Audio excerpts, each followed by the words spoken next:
ഇരുപത്തിമൂന്നാം സങ്കീർത്തനം. 23-ാം സങ്കീർത്തനം എഴുതിയത് ദാവീദാണ്. ദാവീദിൻ്റെ ഈ സങ്കീർത്തനം ഏത് സംവത്സരത്തിൽ എഴുതിയെന്ന് വ്യക്തമല്ല. ഈ സങ്കീർത്തനത്തിൻ്റെ സ്ഥാനം പ്രത്യേകം ശ്രദ്ധേയമാണ്. യഹോവ എൻ്റെ ഇടയനാകുന്നു, എനിക്ക് മുട്ടുണ്ടാകുകയില്ല.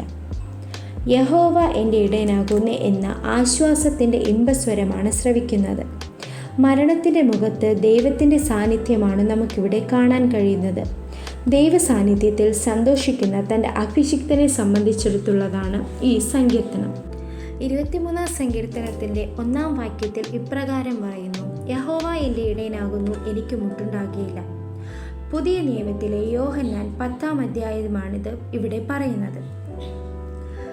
കർത്താവായ യേശുക്രിസ്തു നൽകുന്ന സമൃദ്ധമായ ജീവനെ അവകാശമാക്കുന്ന ആടുകളെയാണ് ഇവിടെ കാണാൻ കഴിയുന്നത്.